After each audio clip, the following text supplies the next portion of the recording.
Hello everyone, this is Devin, YouTube manager and Facebook manager for Team Pepto, the medic, sniper, and all-around explosives guy, and Stormtrooper on the Xbox all at the same time, for your convenience. Now, today we would like to talk about and review Mass Effect 3, the Day 1 DLC from Ashes, and the Mass Effect series in general. Now of course, Mass Effect 3 is the main part of this video, so we'll be talking about that first. Now, the story starts out with Commander Shepard on Earth facing a court-martial trial for the crimes he committed in the Mass Effect 2 DLC, The Arrival. This, for those of you that don't know, is where Shepard throws a meteor into a mass relay, blowing it up and killing 300,000 Batarians in the Bahak system.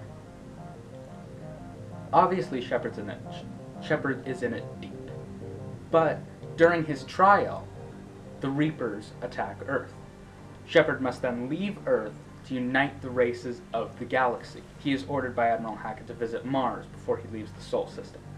This is where you meet up with your old friend and squadmate, Dr. Liara Tassoni, aka the Shadow Broker.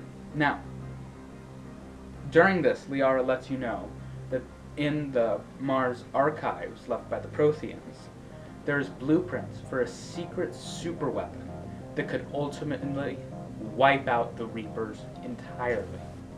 So, you will go around the galaxy gathering war assets and finishing a lot of storylines left.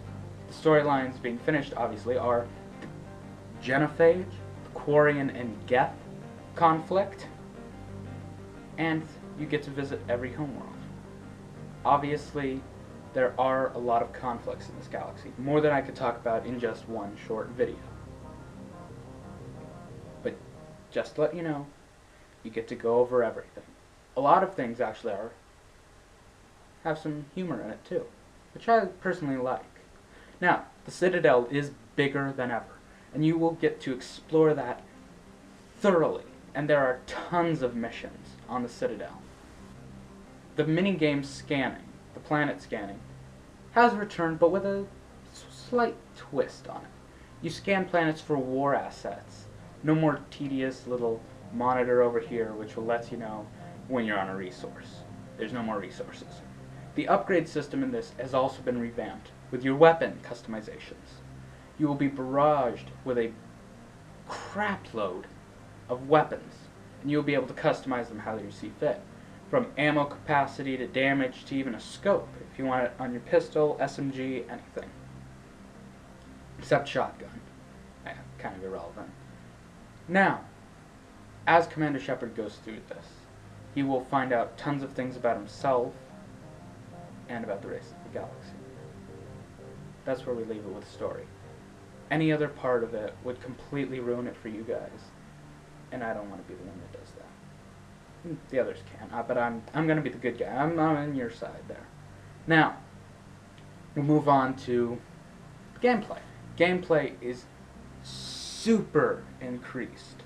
Your maneuverability, flexibility, everything has been increased. Commander Shepard will be able to do SWAT turns, barrel rolls, and yes, you can say barrel rolls. It has been revamped. Everything you can do, jump over cover, slide over cover, climb faster, even jump over gaps. The combat of the maps has totally been revamped. Go up or down, gameplay style is totally yours. And each class gets to use every weapon, and you get to customize it as your gaming style. Your armor can be completely customized with your N7 gear. You can have stuff from grenades hanging out to a more tech body, more armor, less armor. It really matters because it'll affect health, weapon, armor, everything.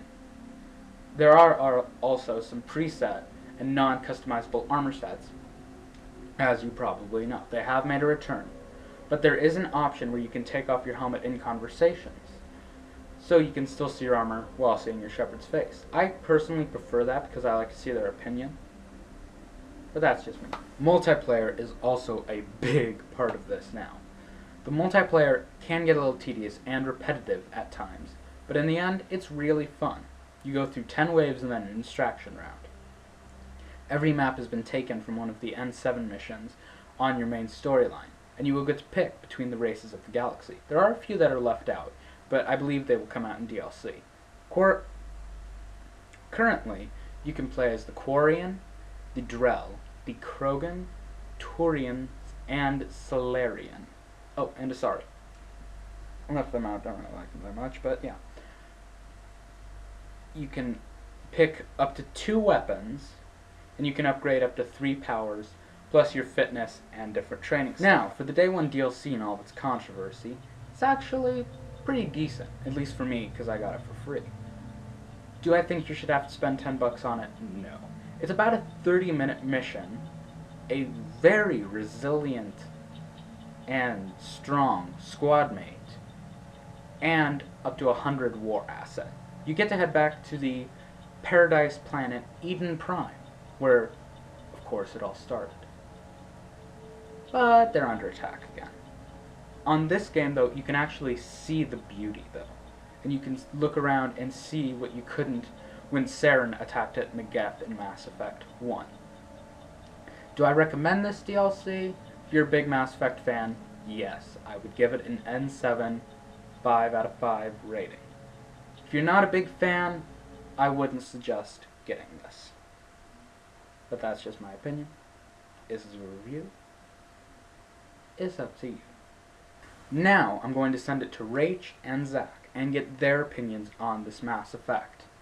I hope you enjoy it. Shepard, you're in my chair. Hey guys, it's team leader for Team Pepto.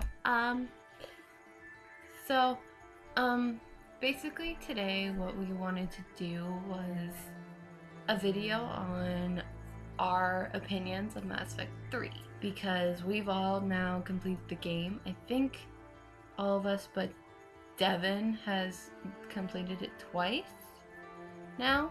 I'm not sure about that. I enjoyed the series. I enjoyed 3. I have a Kinect, and it definitely is better with Kinect. I found the game to be just all around very, very great. I am working on my 3rd playthrough now, which is starting from just 3, and I use the default female, and she's a Vanguard. And I am trying out the trainer realm. I just gotta say though, I love the characters that they added to your crew, even if they're not playable characters, or not playable, even if they're not like your actual teammates. Like I love Cortez, and honestly, if I could find like a friend like him, exactly like him, my life would be complete. He is, I don't know, there's something about him that I love. He's so funny and everything, and yeah, I love that he's gay. I mean, it's awesome. My next playthrough, I am totally doing a male Shepard, and I am romancing him because he is great.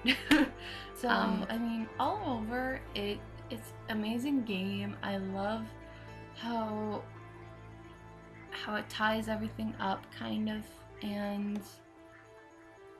it's just, I don't know, I was very emotional the first time I played. I cried a lot during my first playthrough. I think I basically had a breakdown.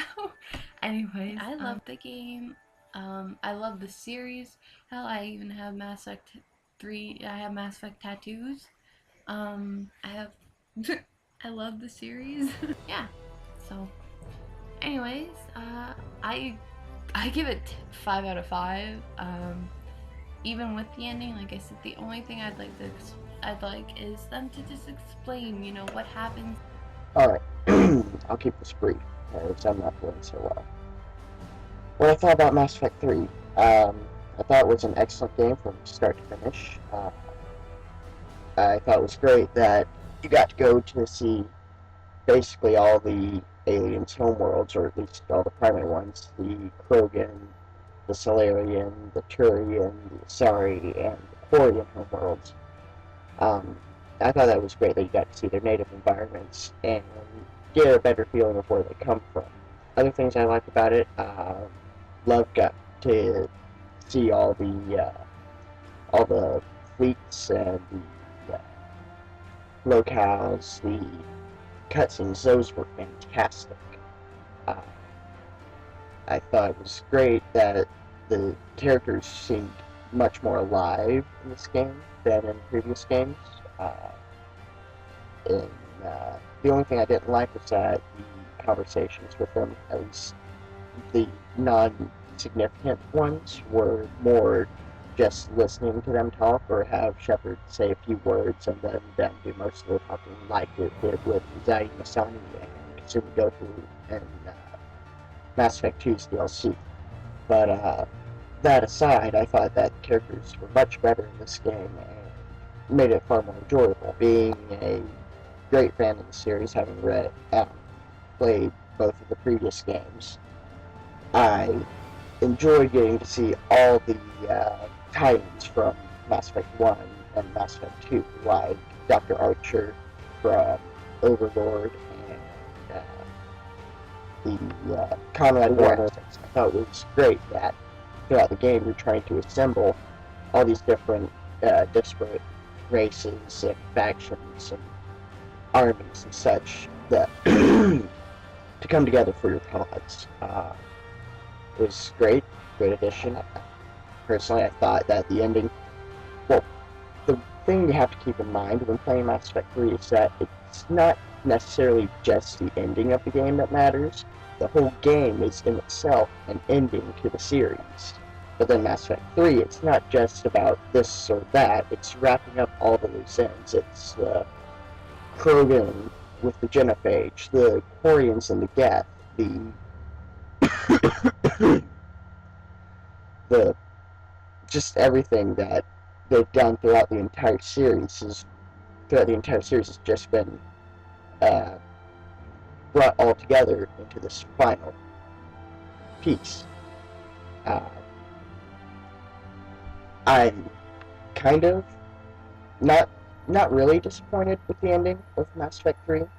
Uh, just didn't quite feel entirely right. Not bad, just not entirely right. I'm looking forward to seeing also what they'll do with it in DLC, and yeah, so I'm not raging too much, but anyway, I do look forward to seeing lots of other great additions and making the game far more rich and um, engaging with DLC later on.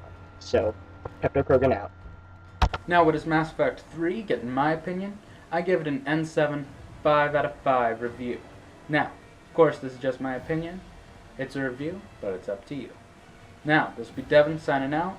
We will get a lot of multiplayer videos up soon due to our awesome team leader, Rach. And, who knows, you might even be able to be in one. But more about that later. I will send it over to Rach for some more news about the channel. This is Devin, logging off.